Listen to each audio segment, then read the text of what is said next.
Assalamualaikum warahmatullahi wabarakatuh.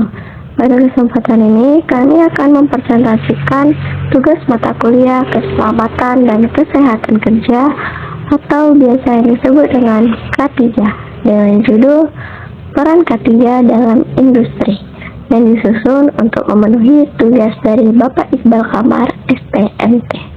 Melalui video ini, kami akan menjelaskan mulai dari latar belakang hingga pembahasan utama mengenai pentingnya peran K3 dalam dunia industri. Untuk itu, kami mengajak teman-teman untuk menyimak video presentasi kami hingga selesai.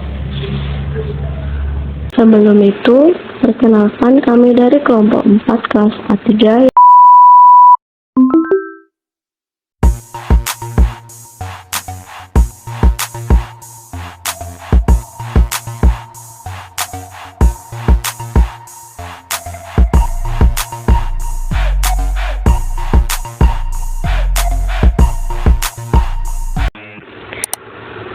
Langsung saja kita masuk ke pembahasan materinya. Keselamatan dan kesehatan kerja atau K3 merupakan aspek fundamental dalam dunia kerja yang bertujuan untuk melindungi pekerja dari berbagai potensi bahaya yang dapat menimbulkan kecelakaan maupun penyakit akibat kerja. Seiring berkembangnya sektor industri di Indonesia, tingkat risiko kerja juga meningkat sehingga penerapan K3 menjadi kebutuhan yang tidak dapat diabaikan. Penerapan K3 yang baik mampu menciptakan lingkungan kerja yang aman, efisien, serta meningkatkan produktivitas tenaga kerja. Dalam konteks industri, risiko kerja berbeda-beda tergantung jenis kegiatan, mulai dari penggunaan mesin berat, paparan bahaya kimia, hingga bekerja pada ketinggian. Jika perusahaan tidak menerapkan manajemen K3 secara serius, hal tersebut dapat menyebabkan kecelakaan fatal, gangguan produksi, kerusakan aset, hingga menurunnya reputasi perusahaan. Oleh karena itu, manajemen harus memberikan perhatian penuh terhadap pengelola K3 secara terstruktur dan berkelanjutan. Tujuan utama dari penerapan K3 di industri adalah melindungi pekerjanya dari ancaman bahaya di tempat kerja, serta menjamin keberlangsungan operasional perusahaan serta aspek keselamatan. K3 juga bertujuan meningkatkan kesehatan fisik dan mental pekerja agar mereka dapat bekerja dengan produktivitas optimal. Menurut Rahmawati dan Dewi tahun 2022, penerapan K3 yang baik menciptakan rasa aman bagi karyawan, mengurangi absensi akibat kecelakaan, serta meningkatkan loyalitas terhadap perusahaan. Dengan demikian, K3 berperan penting dalam membangun budaya kerja yang positif dan berorientasi pada keselamatan. Manfaat dan penerapan K3. Penerapan K3 dan kesehatan kerja atau K3 memiliki manfaat yang sangat penting, baik bagi tenaga kerja maupun perusahaan secara keseluruhan. Dari sisi pekerja, penerapan K3 mampu menciptakan lingkungan kerja yang aman dan sehat, sehingga mengurangi risiko kecelakaan serta penyakit akibat kerja. Kondisi kerja yang aman akan meningkatkan rasa nyaman dan kepercayaan dari pekerja dalam menjalankan tugasnya. Menurut Wibowo dan Rahman tahun 2020, penerapan K3 yang konsisten dapat menurunkan tingkat kecelakaan kerja hingga 40% dan meningkatkan motivasi kerja karyawan secara signifikan. Aspek-aspek yang perlu diperhatikan oleh industri dalam menerapkan K3. Yang pertama, aspek kebijakan dan komitmen manajemen. Segala bentuk keberhasilan K3 bermula dari niat serius manajemen puncak. Industri harus memiliki kebijakan tertulis yang jelas mengenai visi dan misi keselamatan kerja. Hal ini mencakup penyediaan anggaran yang cukup, pembentukan struktur organisasi seperti P2K3, serta kepemimpinan yang memberikan contoh langsung atau safety leadership agar budaya selalu meresap ke seluruh lapisan karyawan. Yang kedua, identifikasi bahaya pengendalian risiko atau HIRAC. Industri wajib melakukan pemetaan mendalam terhadap potensi bahaya di setiap lini produksi. Produksi ini dikenal dengan Hazard Identification, Risk Assessment, and Risk Control. Setelah risiko ditemukan, industri harus menerapkan hierarki pengendalian mulai dari eliminasi sumber bahaya, substitusi alat yang lebih aman, rekayasa teknik, pengendalian administrasi hingga penggunaan alat pelindung diri atau APD sebagai benteng terakhir. Ketiga, aspek lingkungan kerja atau kesehatan kerja. Aspek ini menitik beratkan pada kondisi fisik tempat kerja yang dapat mempengaruhi kesehatan jangka panjang. Faktor-faktor seperti tingkat kebisingan, pencahayaan, sirkulasi udara atau ventilasi, serta paparan bahan kimia berbahaya harus dipantau secara berkala. Industri perlu memastikan bahwa ambang batas, faktor fisika dan kimia tidak melampaui standar yang ditetapkan agar pekerja terhindar dari penyakit akibat kerja atau PAK. Yang keempat, aspek kompetensi dan pelatihan.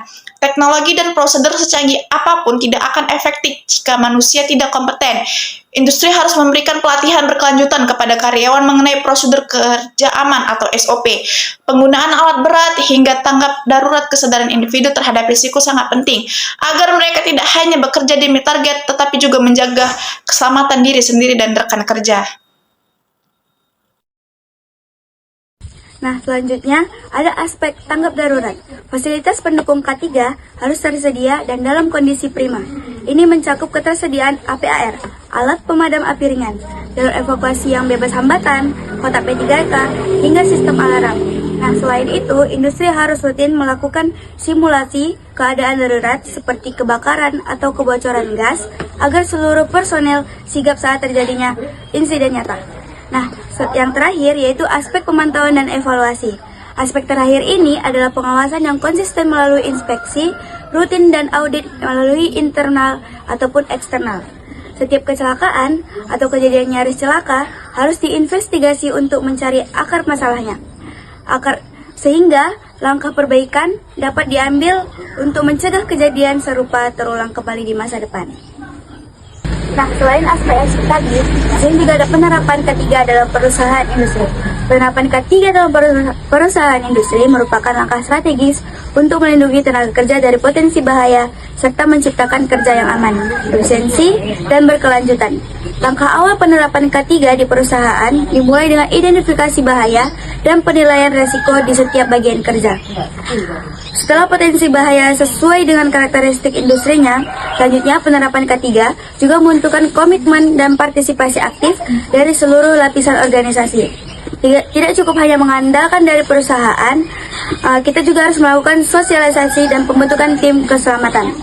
Selain pelatihan, perusahaan industri juga melengkapi fasilitas kerja dengan alat pelindung diri atau APD dan perangkat keselamatan yang sesuai dengan standar. Baik, di sini saya akan menjelaskan apa itu peran K3 dalam industri. Nah, K3 itu memiliki peran yang sangat penting dalam menunjang keberlangsungan dan produktivitas perusahaan industri.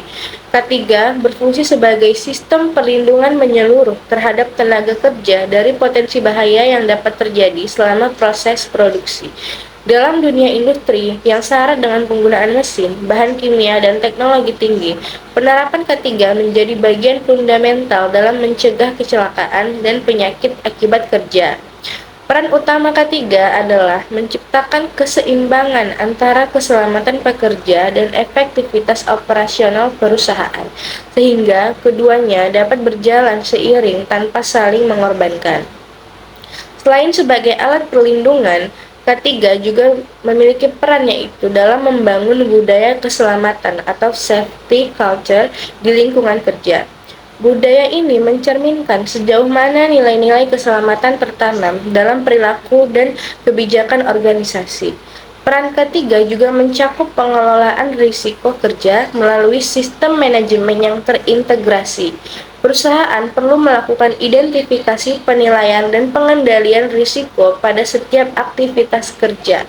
Langkah ini memastikan bahwa setiap potensi bahaya dapat diminimalkan sebelum menimbulkan kerugian. Akhirnya, K3 itu memiliki peran strategis dalam menciptakan iklim kerja yang sehat, produktif, dan berkelanjutan. Melalui penerapan K3 yang baik, perusahaan dapat memastikan kesejahteraan karyawan sekaligus menjaga daya saing di tengah perkembangan teknologi dan globalisasi industri. Baik, di sini saya akan menjelaskan studi kasus penerapan K3 dalam industri. Di sini kami mengambil contoh studi kasus yaitu pada perusahaan PT Otomotif Maju Jaya. Nah, PT Otomotif Maju Jaya ini mencatat angka kecelakaan kerja yang cukup tinggi. Jadi kecelakaan kerja yang sering terjadi itu kecelakaan akibat mesin stamping dan paparan debu silika. Jadi untuk menghindari hal-hal itu terjadi lagi, perusahaan melakukan beberapa cara dalam menangani kecelakaan kerja tersebut. Nah, yang pertama itu pada kecelakaan kerja mesin stamping, perusahaan PT Otomotif ini melakukan perombakan total dengan menerapkan sistem HIRA-RC atau Hazard Identification, Risk Assessment, dan juga Risk Control yang sangat ketat. Langkah pertama yang diambil perusahaan adalah melakukan rekayasa teknik dengan memasang sensor light curtain pada mesin stamping. Jadi sensor ini tuh secara otomatis akan menghentikan mesin jika mendeteksi bagian tubuh pekerja yang memasuki area berbahaya. Selain itu, perusahaan juga ada menerapkan sistem lockout tagout atau LOTO yang sangat disiplin, di mana setiap mesin yang sedang dalam perawatan wajib dikunci dengan gembok khusus, yang dimana kuncinya itu hanya dipegang oleh teknisi yang bersangkutan. Jadi gunanya itu untuk mencegah mesin yang menyala secara tidak sengaja. Jadi yang akan berakibat fatal. Jadi dipakai sistem LOTO tadi. Nah, selanjutnya itu kecelakaan kerja akibat terkena paparan debu silika yang berada di area pengecoran. Dari sisi kesehatan kerja, perusahaan menemukan banyaknya pekerja yang mengalami gangguan pernapasan secara ringan. Sebagai langkah pengendaliannya, perusahaan memasang sistem ventilasi lokal atau local exhaust ventilation untuk menyedot debu dan uap kimia langsung dari sumbernya sebelum terhirup oleh pekerja. Bukan hanya pada aspek teknis, perusahaan juga melakukan revolusi pada aspek perilaku melalui program Safety Behavior Observation, yang dimana dalam program ini tuh sesama pekerja didorong untuk saling mengingatkan jika melihat rekannya tidak menggunakan APD seperti memakai masker respirator atau kacamata pelindung. Nah, setiap pagi sebelum shift dimulai, dilakukan safety talk selama 10 menit untuk membahas potensi bahaya spesifik yang akan dihadapi pada hari itu. Hasil dari penerapan K3 yang komprehensif ini sangat signifikan. Dalam kurun waktu 2 tahun, PT Otomotif Maju Jaya ini berhasil mencapai 1 juta jam kerja orang tanpa kecelakaan atau zero accident. Yang artinya di mana perusahaan ini tuh berhasil melakukan penerapan K3 dengan baik, sehingga menghasilkan zero accident, yang dimana tidak adanya lagi kecelakaan kerja setelah menerapkan sistem itu. Terima kasih, saya kembalikan kepada moderator. Baik, selanjutnya di sini saya akan membahas studi kasus kedua dari penerapan K3 di perusahaan industri. Jadi pada contoh studi kasus ini kami membawakan industri dari Deepwater Horizon milik British Petroleum yang bergerak pada minyak bumi. Salah satu studi kasus yang paling fenomenal yang sering menjadi rujukan dunia internasional yaitu adalah tragedi meledaknya anjungan pengeboran minyak pada perusahaan Deepwater Horizon milik British Petroleum di Teluk Meksiko pada tahun 2010. Kecelakaan ini bermula awalnya dari kegagalan semen pada dasar sumur yang memicu adanya ledakan gas metana. Ledakan ini menewaskan 11 pekerja dan menyebabkan tumpahan minyak yang meluas dan tersebar dalam laut. Pasca bencana tersebut, British Petroleum melakukan transformasi total pada sistem K3 mereka. Mereka memulai melakukan pendekatan yang jauh lebih ketat serta sistematis. Perusahaan British Petroleum ini juga membentuk divisi khusus bernama Safety and Operational Risks atau SNUR yang memiliki wewenang penuh untuk menghentikan adanya operasi apapun di seluruh dunia jika terjadinya suatu kendala atau ditemukannya indikasi resiko yang tidak terkendali. Sehingga fungsi ketiga pada industri itu tidak lagi berada di bawah tekanan target produksi, namun mereka menerapkan standar yang safety yang dinamakan Process Safety Management atau PSM yang lebih progresif, di mana setiap komponen kritisnya itu seperti blowout preventer atau BOP wajib melewati audit pihak ketiga dan pemantauan data real time dari pusat kontrol darat. British Petroleum juga memperketat kriteria mereka pada pemilihan kontraktor serta pekerja-pekerja yang ada, sehingga memastikan bahwa setiap mitra kerja memiliki catatan keselamatan yang baik dan setara dengan standar internal yang mereka inginkan, serta menerapkan budaya Stop Working Authority yang memberikan hak kepada setiap pekerja dari level yang terbawah hingga level yang teratas itu sama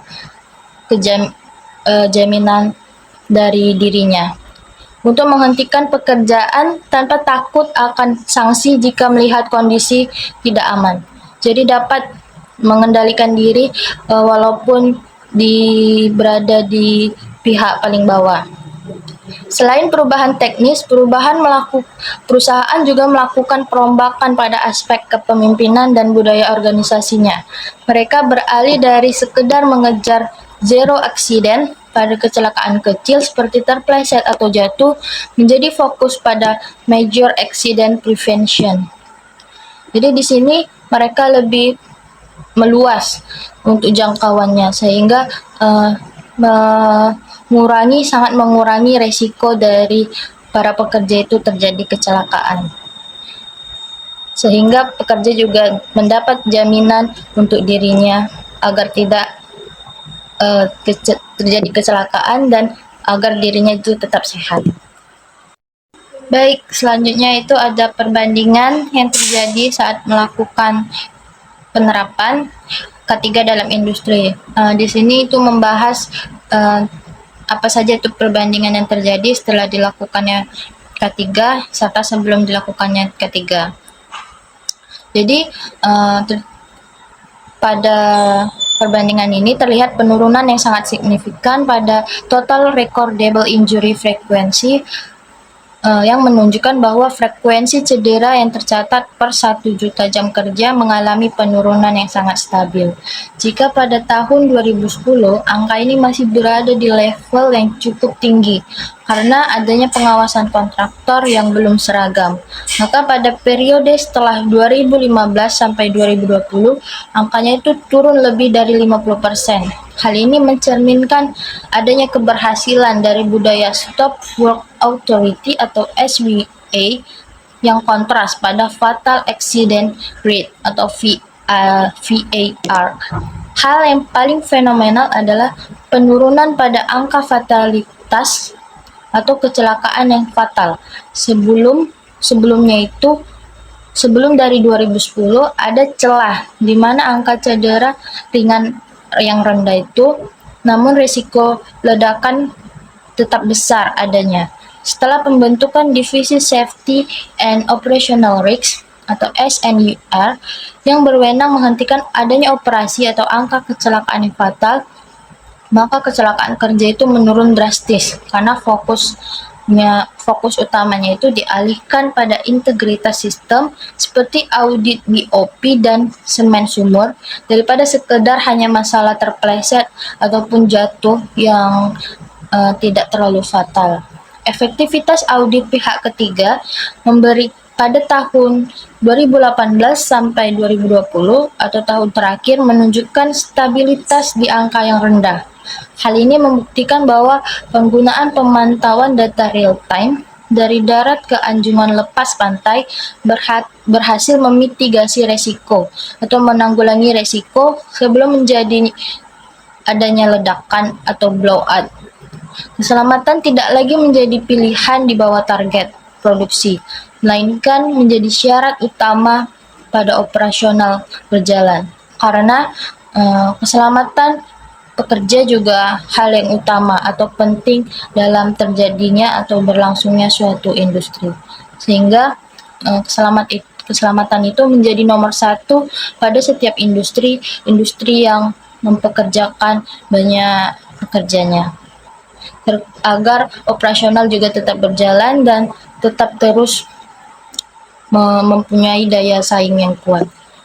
Sebagai kesimpulan dari pembahasan kami, keselamatan dan kesehatan kerja atau K3 adalah fondasi utama dalam membangun budaya kerja yang berkelanjutan. Penerapan K3 bukan hanya kewajiban hukum, tetapi juga strategi cerdas perusahaan untuk menjaga kelangsungan operasional dan meningkatkan daya saing. Keberhasilan K3 tidak hanya bergantung pada kepatuhan pekerja, tetapi harus didukung oleh manajemen yang peduli serta pengawasan pemerintah yang tegas, agar memberikan efek jerah bagi pelanggar. Singkatnya, K3 yang kuat berarti perusahaan yang hebat. Demikian pemaparan dari kelompok kami. Apabila masih terdapat hal yang kurang jelas atau ada pertanyaan terkait materi yang telah kami sampaikan, silakan tuliskan pertanyaan di kolom komentar ya. Kami akan dengan senang hati menjawab komentar dari teman-teman semua. Dan jangan lupa like and subscribe video kami. Thank you for watching.